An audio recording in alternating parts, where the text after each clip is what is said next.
All right, the Oilers fall 6-3 to the Calgary Flames as we resume the Oil Stream postgame show. Tom Gazzola, Matt Kassian, and YouTube Trev with you as we're about to get into some text. We're going to get YouTube Trev to get Cass on here as we continue with the show. Awful night if you're an Oiler fan. They just did not have the prerequisite jam. I said it earlier that Ben Scrivens was talking about it after that St. Louis loss, the regression to the mean, and that's what we saw tonight. Trev, let's get Cass on here and get right into his breakdown of tonight's action. All right, 6-3, Cass. I went through the goals against. I talked about the terrible giveaways, dishing out pizzas, all different varieties, a couple of bad rebounds I didn't like, and then I didn't like the Pospisil goal. But your take off the top of this Oilers loss?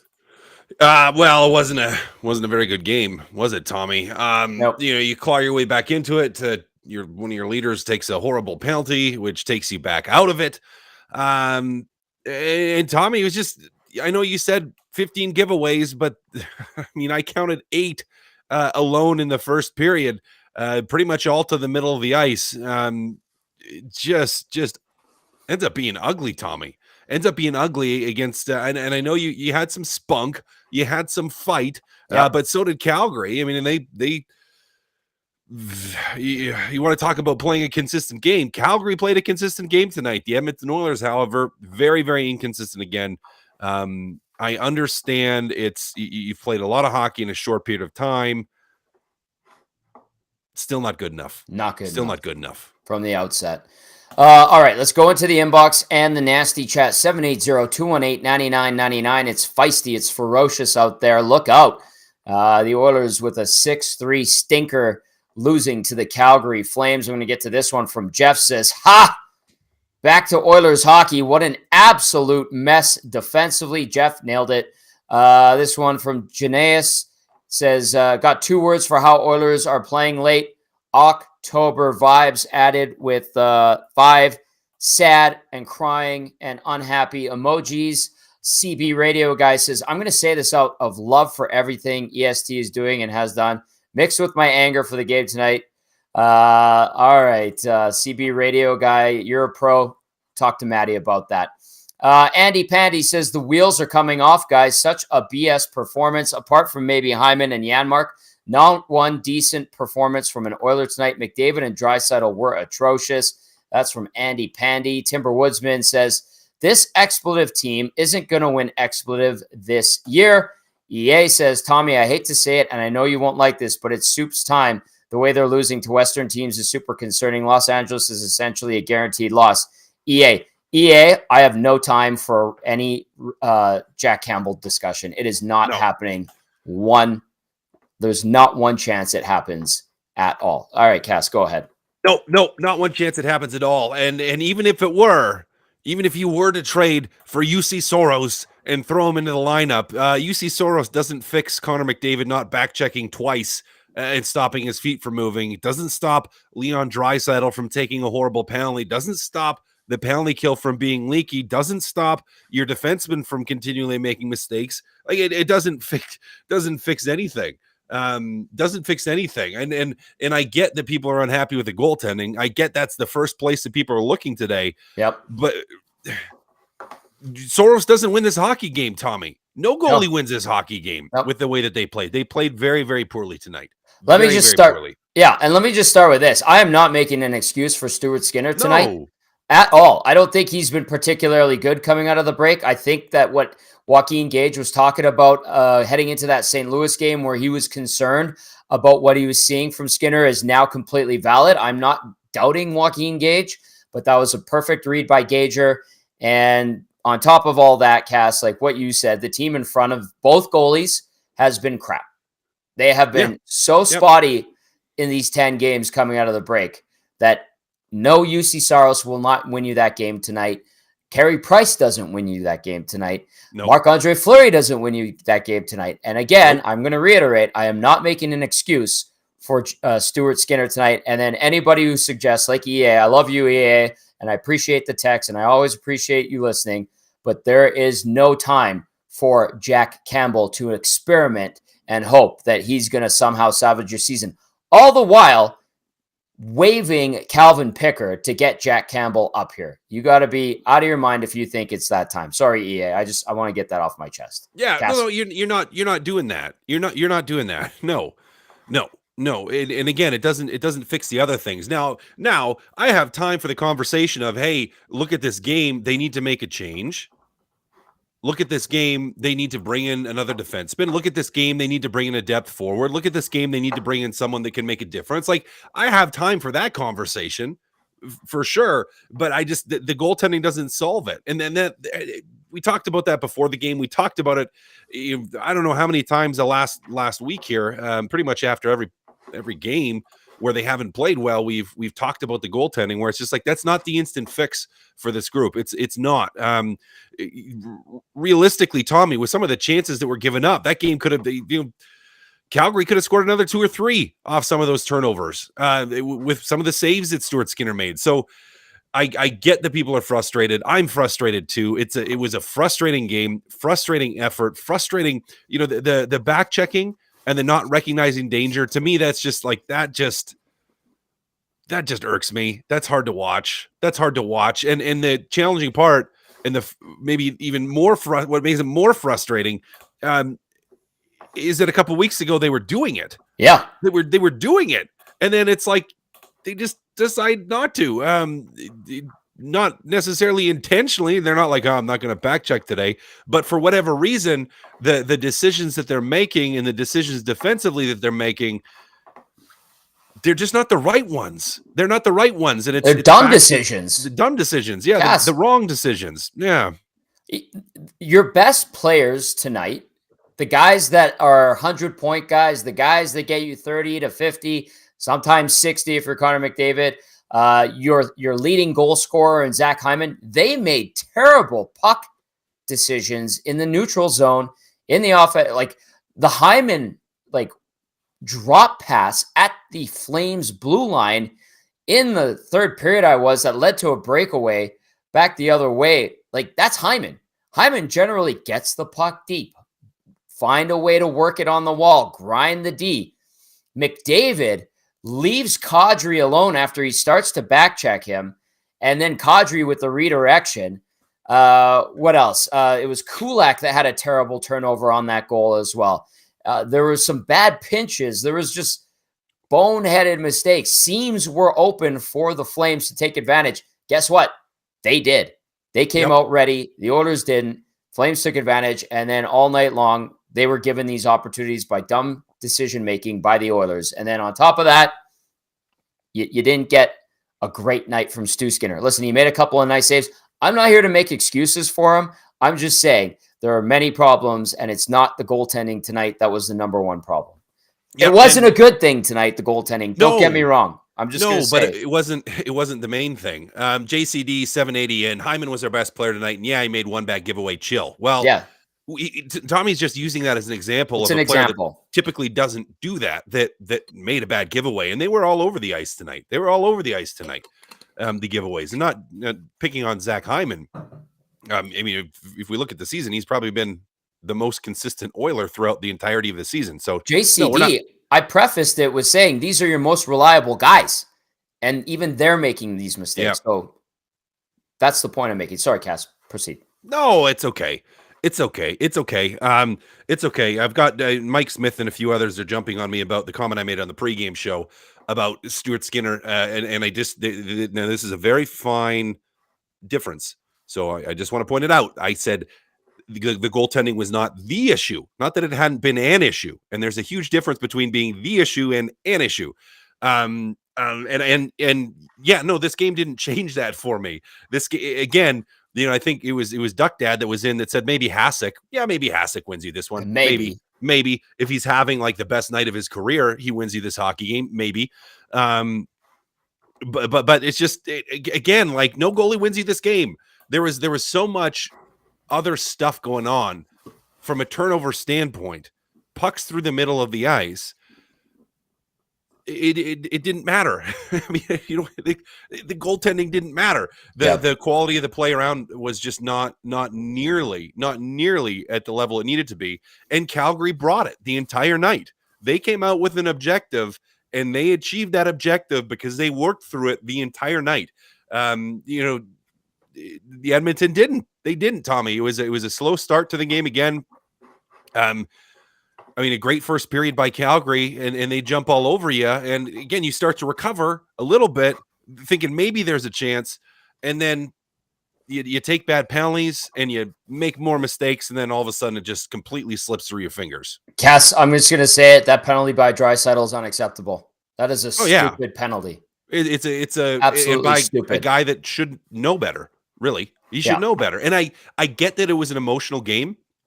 And I get that there was lots of physicality that happened. There was lots of slashes behind the play. There was lots of scrums after the whistle and people saying things and being frustrated. I get that, but you still can't take bad penalties unnecessarily. And that was just it was not good.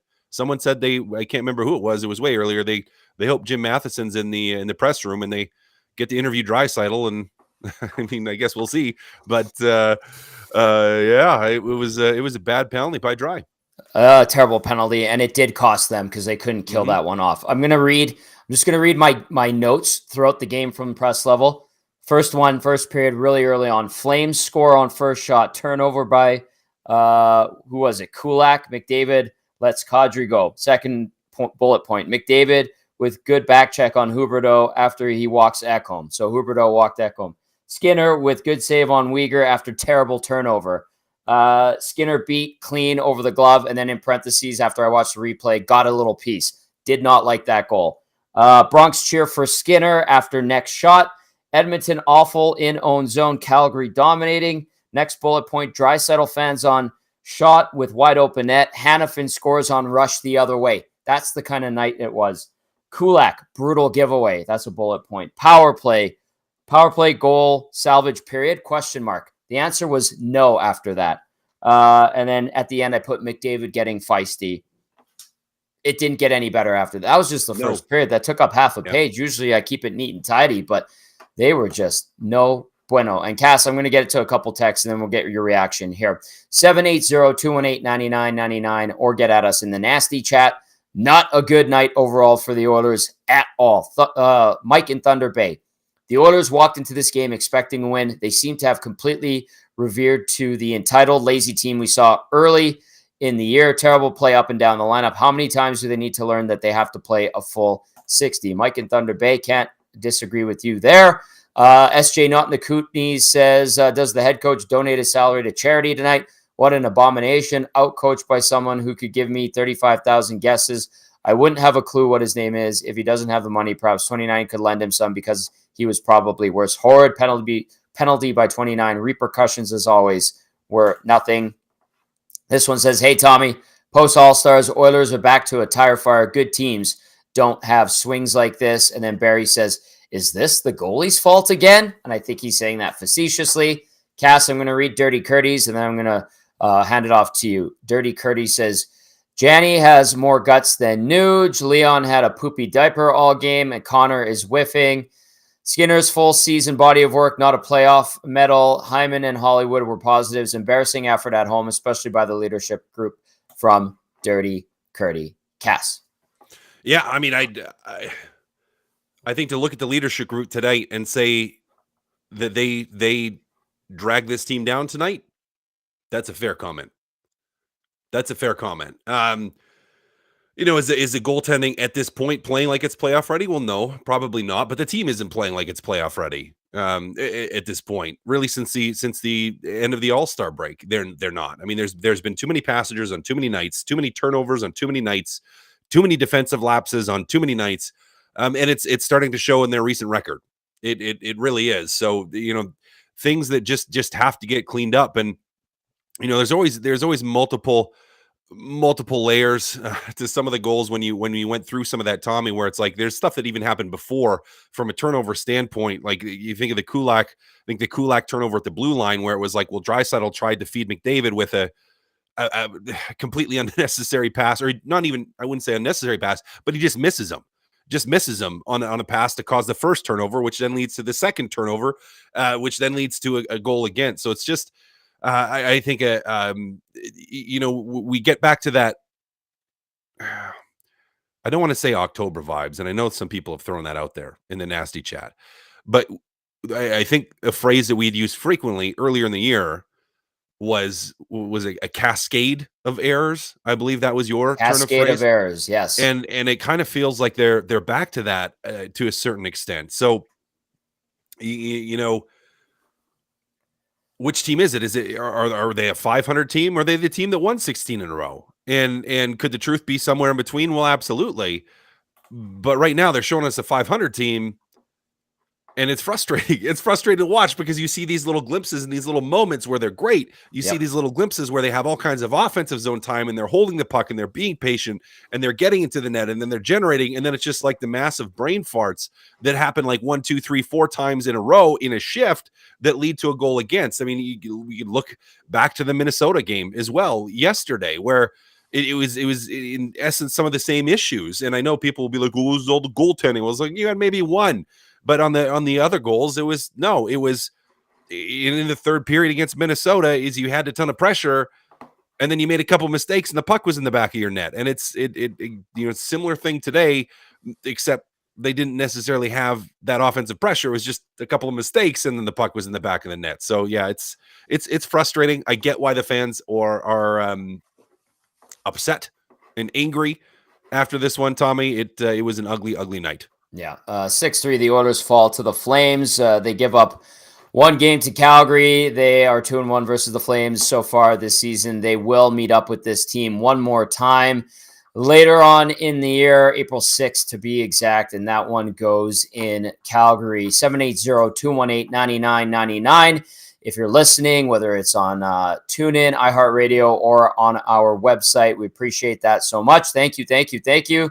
And then if you're watching on our EST YouTube channel, you can get in to the nasty chat. Ross Creek Nasty says the streak during the dog days of the season versus dog piss teams, they are who we thought they were, and we let them off the hook. Good quote, Ross Creek Nasty.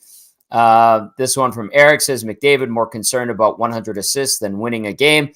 That's 9 games, Cass, where he hasn't scored, and I don't even think he was dangerous tonight. Yeah. Yep. Yeah. And there's some comments out there. I actually had some of my buddies text me.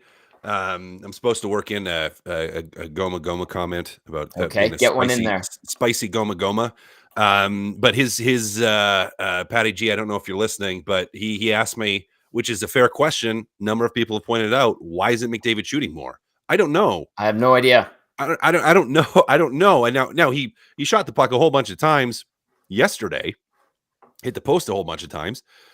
Too, but yeah, he hasn't found ways, and yes, he's put up a ton of assists, which is great. But I would agree with you, Tommy. He didn't look nearly as threatening tonight, no. And part of that was he wasn't shooting the puck. He wasn't shooting the puck, something that he probably needs to get back to here to turn the ship around. Was he too concerned with the rough stuff and the after the whistle extracurriculars? Do you think that distracted him a bit too much tonight? Maybe, but by the time he was involved with the extracurriculars with that, I mean, I don't want to say the game was completely out of reach, but they were already down, they were already losing. So maybe Tommy, I don't know. I couldn't. If you told me that was it, I don't know. I would say probably not. Does it factor into it? Maybe, but I don't know. All right, let's go back into the inbox. 780-218-9999. This one from Ryan from Saskatchewan says, Tommy and Cass, is it October? WTF, allowing goals off the rush. Horrible start. Again, lots of passengers, and the lines are in a blender. The details in their game that were helping them win must have gotten left in Mexico over the All-Star break. Better figure it out quick. Ryan from Sask. This one says, I will not rage text tonight, so I'll just say, where is the toughness from Nurse, Kane, Desharnais? Pretty sad when a 38-year-old guy and a Swede who doesn't fight are your toughest players. Good on those two guys, though. No name on that text, coming from the 403 area. So that's coming from Calgary, somewhere around there. This one says, like I said a couple of weeks ago, Oilers reek of talent, privilege. Think they don't have to work hard, just can skate by on their talent. Why is McDavid captain? Real captain would not allow this consistent lack of work ethic. Maybe they should fire Jay Woodcroft again. That one is a spicy one. That is Uh, spicy. Justin says Tommy can't call 14 a Viking now. He is paper soft. Cass, what do you think about that from Justin? Yeah, I don't Justin's think fired up. Ekholm is paper soft. I would disagree with that as far as Ekholm being soft. Now, if you want to say he didn't have a great game today, sure. I don't think he's soft. Yeah, no, neither do I. But he's not a fighter. Okay, No, and he's and not. not. Yeah, I mean, this is today's NHL. Like, I mean, that was a great. By the way, that Yanmark scrap was awesome. that was. Go ahead, break it down. Go That was ahead. awesome. Go I ahead. mean, I don't need to break down the technicalities of it, but both guys got a couple shots in, and it was a nice lightweight fight, like between two guys that are. Well, I mean, I think Coleman probably plays a scrappier game than Yanmark generally, but Yep. yeah. Hey, I mean, two guys throw down. I mean, crowd loved it. I loved it. You I loved loved it. I it. think most people watching it were pretty pumped. It was a good little scrap. I really enjoyed that. As far as fights go, that was you don't get too many that are like that. Both guys throwing, both guys landed a couple, and a little bit of blood on both players, and hey, they're all back out there, and so I love that. That was great. Cass, really quickly as an aside, what do you think of Rempe in New York and then fighting Delorier today? Yeah. That was something. That was, and then gets his first goal too, which is awesome. That was pretty awesome. I love that. That was pretty good. On another aside, ex-Kamloops Blazer makes his NHL debut today in Logan Stankoven, which was great to see with the Dallas Stars. Was awesome. I mean, unfortunately for the Edmonton Oilers, also Kamloops Blazer alumni Connor Zary had the two apples tonight for the Calgary Flames. So maybe a good night for the ex-Kamloops Blazers, not including myself, but not so much for the Edmonton Oilers. No, definitely not. 6-3 the final.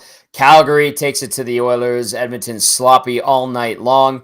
Their best players were not that great tonight. And just to be clear, we are not excusing the goaltending tonight, but those were some egregious and terrible defensive plays and neutral zone plays that led to pretty much every one of those goals that Calgary scored tonight. All right. This text from Piss Jug says, Tommy, it's PJ. Here's that back-to-back bad performances. Other teams have figured out the Oilers. I'd like to know Leon's explanation on that wonderful bad penalty he took. You can't be taking those. PJ, good to hear from you all the way from Saskatoon. This one says, hey, Big Stick Nick from Edmonton. Proud of the effort out there tonight. Guys showed some jam. Just curious on what you think about acquiring Chris Tanev at the deadline and if you would pay up first for him if possible. I'll preface this before I pass it off to Cass. They are interested in a guy like Tanev. Kenny Holland puts out the calls, and it sounds like the Flames are willing to listen to offers from everybody. Cass, what would you say to that texter? Big Stick Nick. Yeah. For a first. Yeah. I mean, is that going to be all they're asking for? I mean, hey, if you could get Tanev or someone like Tanev, I mean, yeah, you're going to do it. You're going to do it. I mean, you got to look at Calgary too and see if they're willing to do that, to trade that in the division. Now, maybe they would because, with UFA status, might not be kicking around for forever. So, yeah. If it was just a first for Tanev, I mean, I'd probably do it. I guess you'd have to see what the extracurriculars were because you're going to have to make the cap work. But yeah. I mean, you got to be looking, regardless of that, Tommy. You got to be looking for something here. And there's a couple people that we're talking about, priorities of what they're looking for. I'm still looking for that depth defenseman or just defenseman in general first. That's where you're looking first, probably on that right side, right shot if possible. And then second to that, then you're looking for a third line center still. Still didn't get enough help from the depth tonight from a 5-on-5 standpoint. Still would like to bolster that. And beyond that, then, you do look for that top 6 scoring winger. But yeah, it's something you need to look to do. I think you need to look to make a change here. And I think post All-Star break, getting out of that win streak, I think that's made that a little bit more clear, and hopefully a little bit more clear for management as well. Cass, I'm going to read a couple more texts, and then I want to get to one from the nasty chat as well. John from the Fort, feisty tonight. He says, hey, Tommy, that's on Skinner. 3 more goals from distance, not good enough. A good goalie would give them a chance. You can't let bad goals in. That's BS. 3 goals from distance, not good. They're a bunch of spoiled brats. No gray area either. Great or terrible. Where's the consistency? And then John from the Fort recommends James Reimer.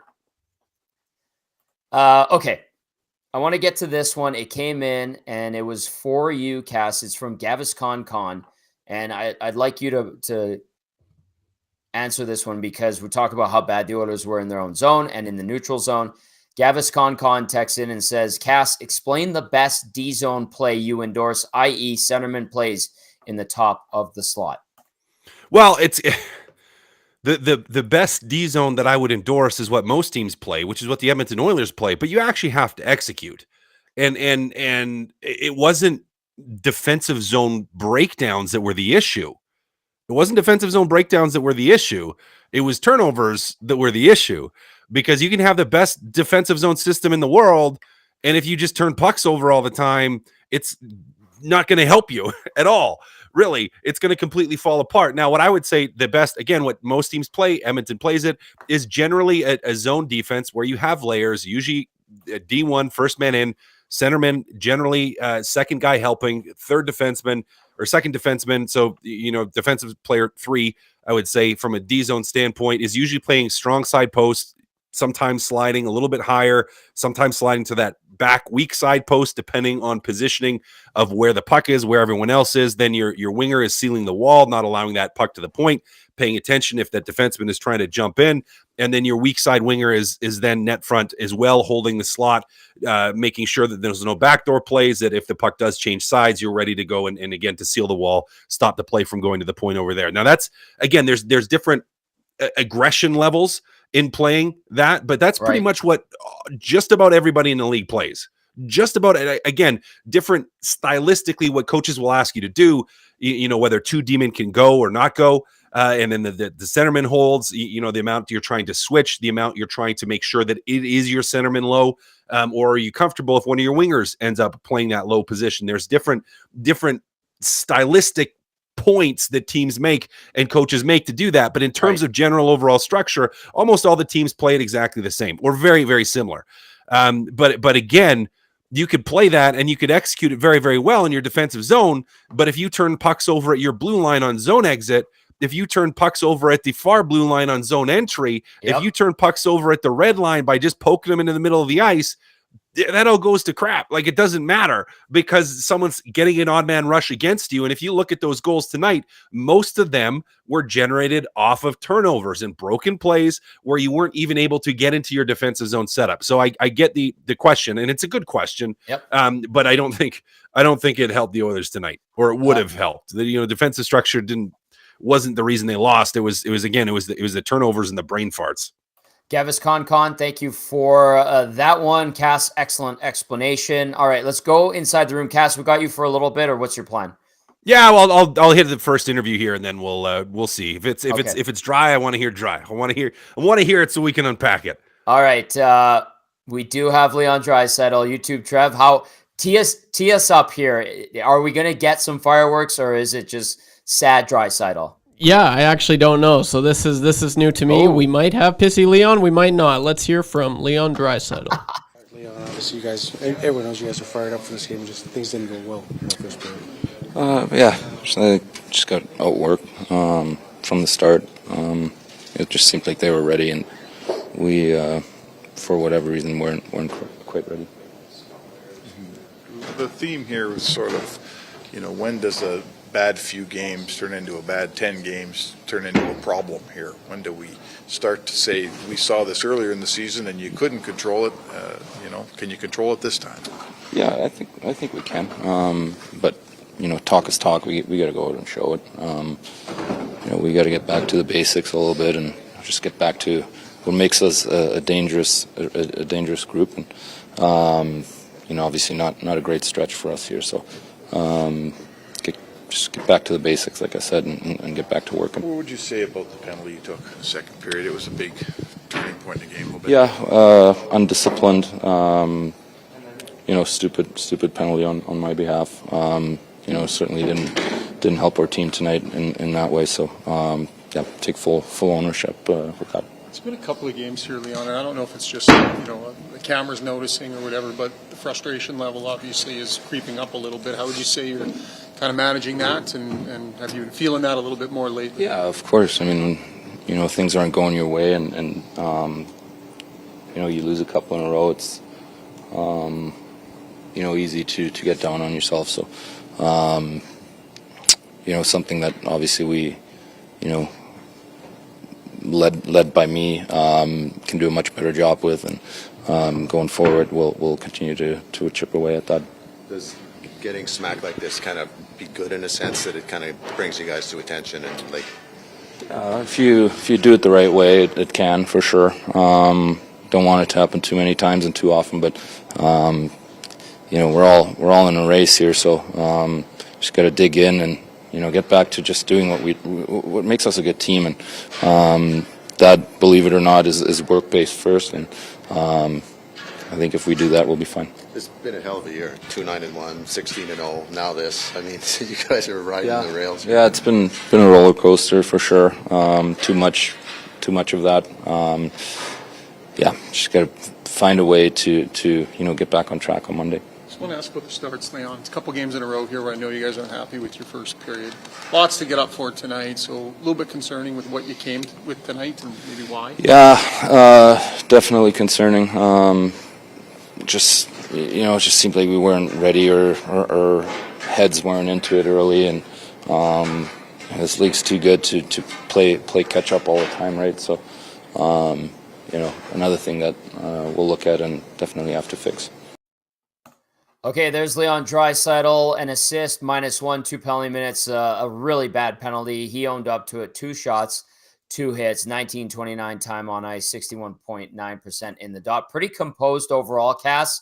I'm not letting him off the hook because he owned up to it, but he also talked about the effort. He also talked about mentally not being prepared. So all that's left to say to him is, well, then go and fix it. Yep. Do it instead of just talk about it, right? 100%. And the word that I'm going to jump on is outworked. That came up a couple times. Yeah, he said it. Like, got outworked. They got outworked. And ultimately Calgary wanted it worse than they did. They did. They did. What was that? That's it. So that's it. That's the bottom line. And yeah. I mean, I'm happy he owns up. I mean, you can't really not own up to that. Like the whole world knows it's a horrible penalty. You can't not own up to it. So it doesn't absolve you, I think, of that. No. I mean, great. He owned up to it. Good. But show me that work. Show me that, that out compete. Show me that out battle. Show me that desire. Show me that back check. Show me that, we're going to do whatever it takes to not let the puck go in our own net.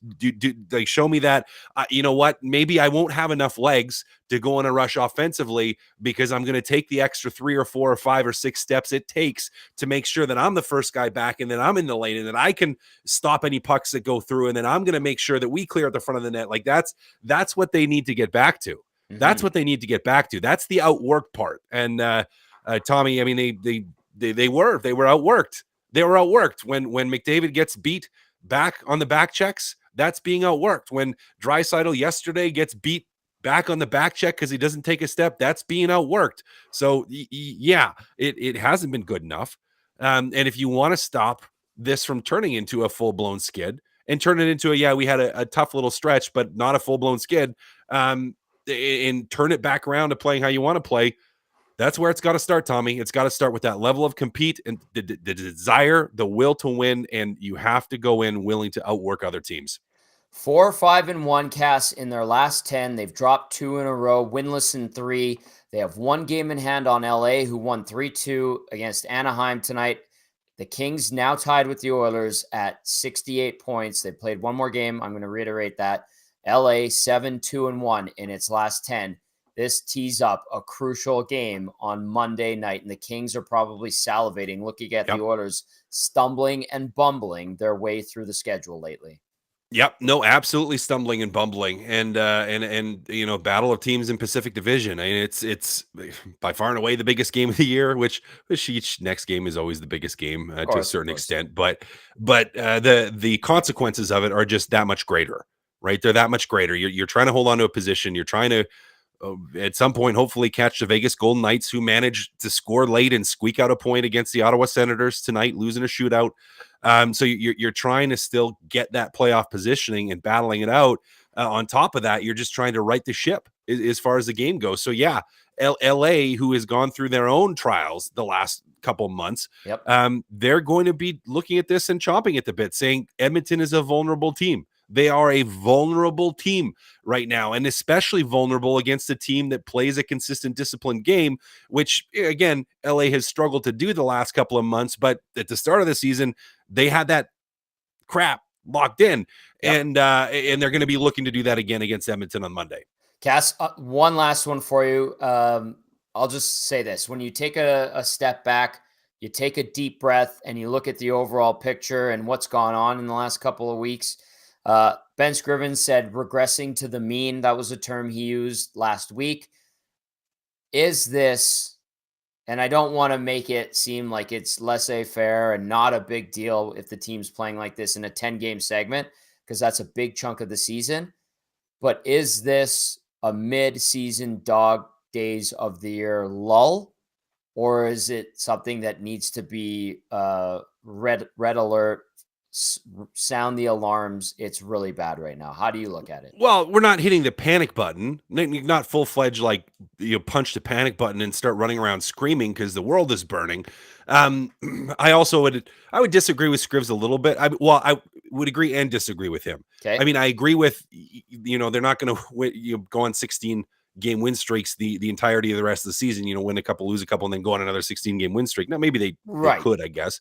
Yeah. But regression to the mean, I don't think 4-5-1 is where they are as a team, or should be as a team, or are capable of being as a team. It's somewhere in between. It's somewhere in between those two. Now, were we expecting a bit of regression? Yes. Did we expect it to come this quickly and this harshly?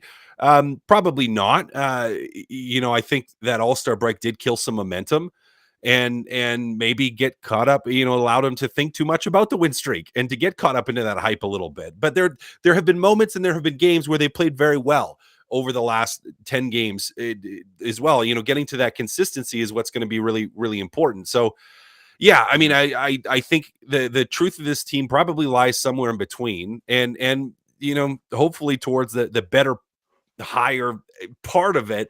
But they just got to get to that work and that consistency, because it's like they have the tools, they have the ability, they just haven't been making smart choices. They better figure it out quickly, Cass. Like by Monday night when they take on the LA Kings and this homestand continues. 0-2-1 the Oilers are. Great work as always, my friend. Get some rest. You deserve it. We'll catch up with you on Monday. Absolutely, buddy. Sounds good. That is our game analyst, the one and only Matt Kassian, bringing it tonight. Great work from Cass as always. You can text us 780-218-9999. I have a lot of texts that I want to get to. We do have to get to more audio and video, and we do have the player of the game that Trev is going to do later on as well. I want to get to this one from Mavs. Mavs texted in a big one. It says, completely unacceptable effort in the first period. Didn't even respond to Calgary's work ethic and pace until the last 3 or 4 minutes of the first. Almost looks like they were shocked to see Calgary's level of compete. The goals in the second period basically sealed their fate. Fourth goal, Nurse too slow with the puck. Doesn't recognize pressure coming fast from behind. Doesn't move it quickly. Loses the puck. Everyone's scrambling. Ends up in the net. Fifth goal, couldn't get it clear with only 6 seconds left in the PK. That was on Nugent Hopkins. Thank you, Mavs. That was a terrible clearing attempt by Nugent Hopkins. I'm going to point that out. Mavs goes on to say, and other scramble ensues with a tic-tac-toe wide open net. Didn't matter. They tried to stir things up. Didn't really help them. They looked slow compared to Calgary, in the wrong positions for pucks. Can't make a pass or puck explodes off the tape. Losing 50-50 puck battles. Pretty disappointing effort. Signed, Mavs. Mavs, great text. The Wolf says, Leon must have been listening to Skinner when having to own up to taking bad penalties or making selfish plays. See, Skinner's not just a goalie. He's also someone that leads the way in owning up to your mistakes. From the Wolf. Mike from Calgary says, boys, the game was already over, but pulling the goalie with 8 left is Timbit's coaching. Again, it doesn't matter. Tough night for the Oilers. Hope the team feels the same, other than Janmark and Hyman, who showed up. And Mike from Calgary also throws in, how does Tanev help the Oilers win the game? Seriously, and Oilers fans are in for a rough ride come April if this is how they manage back-to-backs. Woof. Mike from Calgary. All right. The 8-minute with the goalie pulled, I think it was Patrick Waugh who did the same thing. Was it yesterday or even today? I saw that. So it's a risk, and high risk, high reward, but high risk, emphasize that, underline it, highlight it, all of that. And it did not work for sure. Mike from Calgary, thank you for the text. All right, Trev, let's go back inside the Oilers locker room. Who's up next, pal? Yeah, let's hear from the Oilers netminder tonight. This is Stuart Skinner. It's like, obviously this is a game you guys were fired up for, but just got out of the gate late. Yeah, they obviously scored on their chances. Yeah, it's the way it rolls sometimes. It's kind of how you respond after that. I thought we did a good job for majority of the part. Let's do 4-5-1 since the All-Star break. How do you kind of troubleshoot this and maybe recalibrate as a group moving forward? Yeah, I think just learning from our mistakes. This could be the best thing for our group heading down the stretch. Just learning how to not have stretches that we're having right now, where it's kind of, just we're not doing our thing, and that starts with me. I know you'll take a look after the fact, but what's your early sense on your night tonight? How'd you feel it went? Yeah, I felt good. Obviously, didn't look good, but yeah, I'm just going to look back at all the goals against and kind of make sure I work on those things, and yeah, just keep on growing as a goalie here. You played behind two different teams here. You played behind the team for a long stretch that was giving up nothing. You were letting in one a night. Now you're playing behind the team that's giving up lots. Is it hard to be the same goalie behind both teams? It's hard both ways, because I still got a job to do, and still fighting to obviously make saves either side. But I think either way it starts with me. Either way I got saves to make, and I'm not doing that as of right now. I mean, my goals against average the last 2 games feels like 100, but it's just kind of the way it's been going right now. So again, it's just kind of recalibrating and refocusing on when things were going well, through that 16-game stretch. It doesn't feel like the first month of the season for you, though, this stretch you're on now, where all the goals are going in and you're thinking, what's going on here? Sorry, This doesn't feel in your own mind like the first month of the season in terms of your own play, where the goals were going in. It's just a bad stretch for the team. Does it feel like it? Yeah. It's different. Maybe we feel like the results are kind of happening like that way. But again, that's also a season. Like with 82 games, we started here, we came back up, and then going back down a little bit, and then going back up, and it's a bit of a roller coaster. So I think again, it's just trying to stop it where it's at right now. Does it feel like it's at the beginning of the season? Really hard to say. It was not a spot you guys enjoyed being in. You fought your way out of it. Does the stress of worrying about heading back in that direction maybe get to the group a bit? How are you managing sort of the frustration and the not wanting that to go that way again? Yeah. I can only really speak for myself personally. I know that the team, we got a lot of resiliency, and you even saw that tonight. Like, sure, it wasn't going well, but man, were we fighting out there, literally and figuratively. We were grinding, and we never gave up, which is, really important for this group. No matter if it's 10-0 the other team, the guys in here, we don't give up. But for myself personally, I think it's just managing kind of the emotions of it. You do feel frustrated, obviously, with the results, but ultimately, I can't do anything about it now. So, but what I can do is, look back on what I can do to improve to help this team to win. Stu, just going back to the recalibration that you talked about, is it an additional challenge trying to recalibrate on the fly with so many games in such few days? Yeah, it's kind of the NHL now. Like, you don't have too much time to, overthink everything and change the whole script. So it's, little details, and that's also everyone's game. I think we're good enough where it's not like you have to change a whole bunch of things, but just minimizing the mistakes that we're making. Have you ever been pulled that early for an extra attacker before? That must have been kind of weird, I guess. Yeah, it was.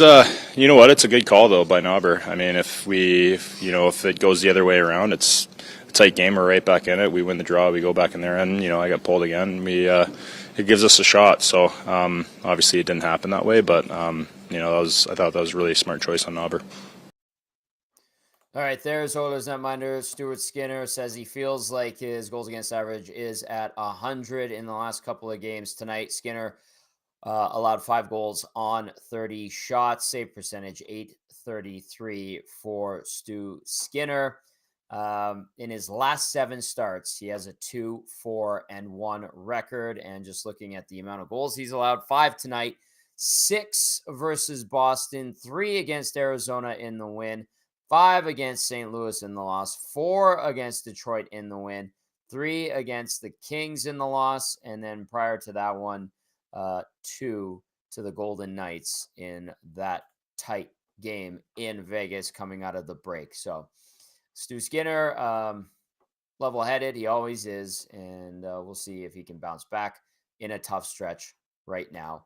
Under fire from a good vocal contingent of the fan base. The whole goaltending tandem is under fire right now, and the team should be as well because, and they have been no bueno, especially in back-to-back nights. All right, YouTube Trev, who is next?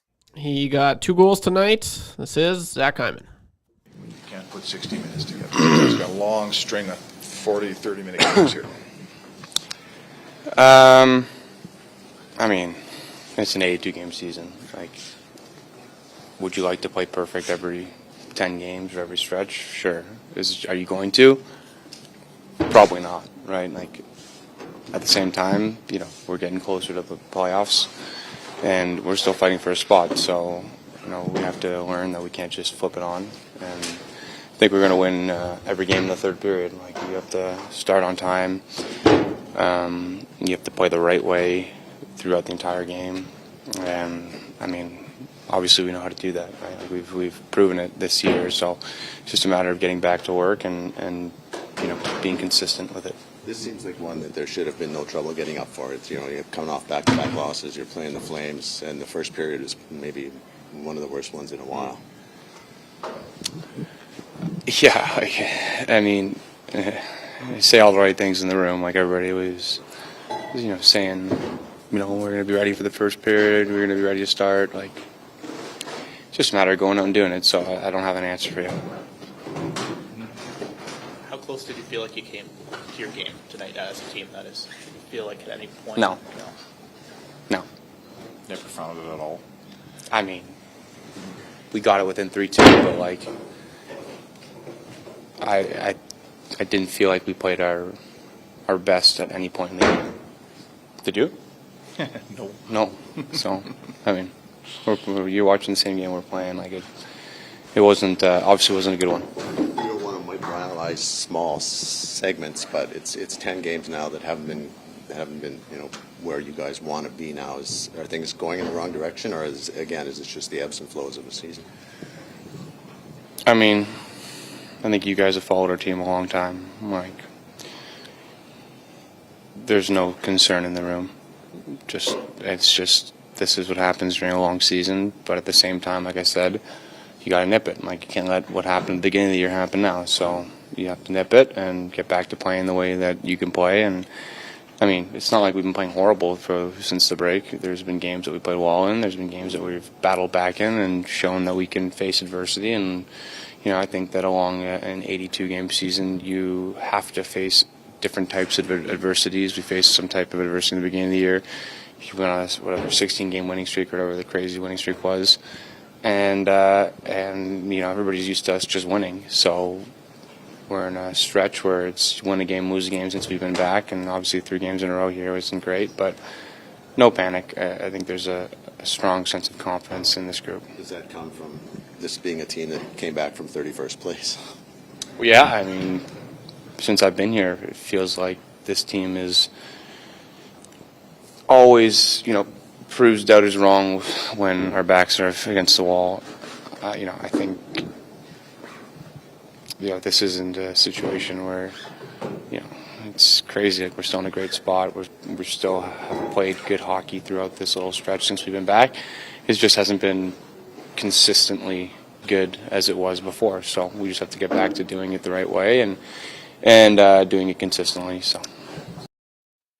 All right, there's Zach Hyman, couple goals for him. Continues to have a very strong offensive season. He did not have a particularly great night, but among the rest of the team, probably one of the better Oilers with a couple of goals. Yes, he had a bad turnover, but he summed it up. When he was asked, did you guys feel like you were back to being the team?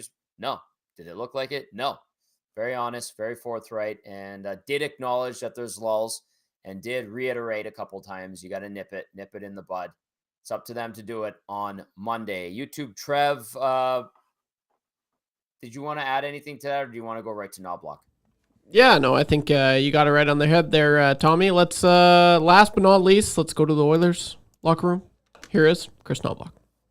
The first period that you guys had on a night where there was obviously lots to get up for, and you were focusing on the first because of last game as well. So. We obviously addressed the start, and it was not what we expected. A couple details that we wanted to make it hard for Calgary, and we didn't do that. And looked at the the first goal where there was a turnover, leads to a chance against, led to the goal.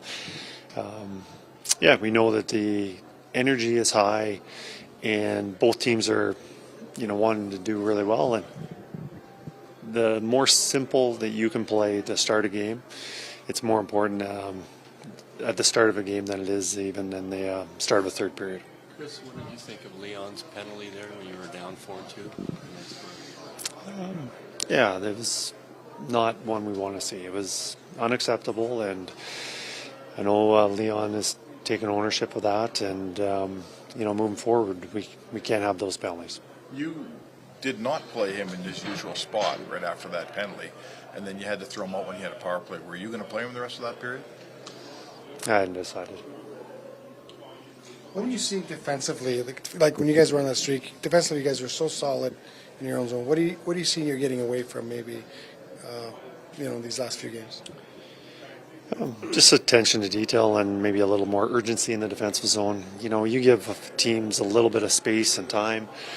A lot of skilled players are going to make plays, and I think we're just a step behind. I think we have good intentions, and it's not that we're taking shortcuts, but I think we're just a little bit lethargic, a little bit slow to close plays, and it's just leading to them giving a little more room and space to make those. And I think that's the biggest thing. And then also through that stretch, the winning stretch. Our goaltending was outstanding. Like, they covered up a lot of mistakes. So our defensive play was better, but so was our goaltending. And right now, both can be better.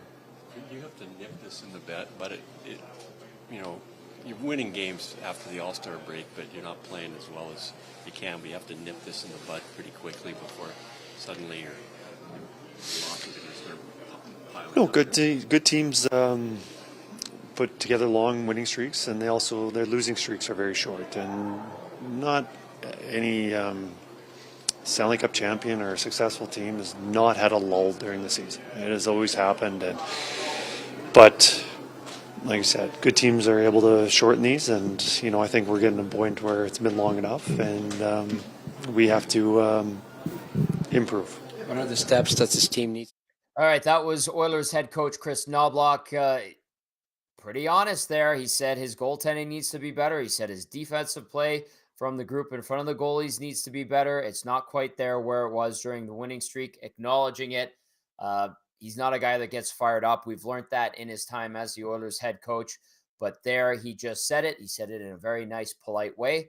And also interesting, he had not decided whether or not he was going to bench Leon Draisaitl after that bad penalty in the first period that cost the Oilers, put him out there for the power play. And so interesting. I think what Chris Knobloch said, pretty honest, straightforward, and fair. And I think a lot of people would agree that he sees it the way everyone else does. So he's wondering what the heck's wrong with his team defensively, their work ethic, and wants to see that extra save. And he wants to see the not give away pucks in their own zone, not turn over pucks. I'm watching the highlights again right now. the Evan Bouchard turnover, the lack of a back check from McDavid on the first goal, the Kulak turnover that leads to the Hanifin goal. Did you like Hanifin sniping at far side on Stuart Skinner? Not a lot of people like those goals. There's a bunch of texts saying 3 goals from distance. And yeah, goaltending wasn't there to bail them out tonight. And the defensive play and the zone play was bad, especially in the neutral zone and the D zone for the Oilers on this night. All right, we have a bunch of texts that we're going to get to, but first we're going to get to the Damon Bunting Remax Elite Player of the Game. Damon Bunting, consistent top producing realtor in Greater Edmonton and among Remax Realtors. He and his team would love to help you find that right home or make the move from your current home. Check him out, DamonBunting.com, or visit his Instagram at Damon Bunting Real Estate. YouTube, Trev, you've got the honors, my friend. Awesome. So, not really a heck of a whole lot to pick from tonight, Tommy. I'm going to keep it nice and short. The player of the game, I think it's fairly obvious. You and Cass kind of touched on it earlier in the show. Matthias Janmark. Excuse me. This was easily his best game all year. He hasn't had that many good games, but he got in a fight. He got a goal. It's actually his 3rd goal in his last 4 games, so I actually forgot about that. So he's on fire. Yeah. He's on. Exactly. So Matthias Janmark, are you going to expect this play from him for the rest of the season? Maybe not. I wouldn't go that far, but yeah, he brought it tonight, and he was one of maybe 3 Oilers that did. So for that reason, Matthias Janmark, this is your first player of the game of the year, and it might be your last, but good job. Good on you. Don't play me like that. That's my boy, evidently. Yeah. No, yeah, that's right. He's not going to get another one all season. Oh, well, I don't know. We'll see. Time will tell. I don't know. But, it's over for 50 games, and this is his first one. Who knows? But like I said, he is on fire. 3 goals in those last 4, so you never know, Tommy. All right. Nicely done. Matthias Janmark, the Damon Bunting Remax Elite Player of the Game. All right, let's get to some texts and some nasty chats to wrap things up as the Oilers fall 6-3 to the Calgary Flames. Bad game for the Oilers, and Chris Knobloch, in a nice, reasonable tone, was not happy about it. That's how I would describe the tone that he took. And that was about as hot of a tamale as you're going to get Chris Knobloch to be, it seems like, pretty even-keeled. But he didn't like it, nor should he. Barry the Cheater texts and says, okay, look, I'm trying to be positive here. What would Dusty say? One thing I did love about tonight's game was Holloway's effort. Wow, Dylan Holloway was giving it everything he got tonight, from Barry the Cheater. I appreciate you, Barry the Cheater, trying to be positive on a stinker night for the Oilers. This one from no name on it, but it says, hey, boys, it was a brutal game, but I want to come at it with a little positivity as well. Back-to-back after a pretty demoralizing loss. And yes, some of the details aren't there, but to me, this is nothing like the awful stuff in October. Glad this stretch happened before the trade deadline. The team needs to be shaken up a little bit. Something is not clicking. Also, 2 points back of a floundering Vegas with 3 games in hand, 12 back of Van with, I believe, 5 in hand. They will find their game. Just taking a quick look after that text message. Thank you for the text. The Oilers are now 3 points back of Vegas. The Golden Knights pick up an OT or shootout loss tonight. Edmonton not gaining any ground, so 3 points back, 3 games in hand on the Golden Knights.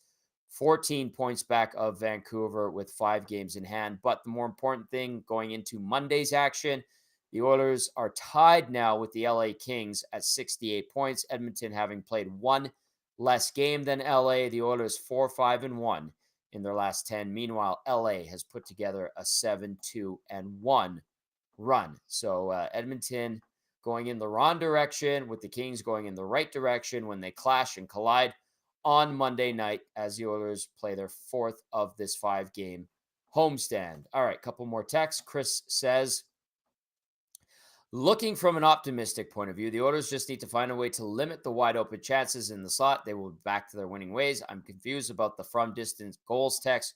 Which goals were from distance besides the empty netter? And I'm going over these goals again because there was a texter that was saying that those goals were from distance. The first one was a bad turnover and a redirection by Nazem Kadri. Terrible turnover by Bouchard in the neutral zone. It looked like McDavid had Kadri, kind of let him go, and then he directs the pass home, past Stuart Skinner over the glove. I think that I would call that a goal scorer's goal.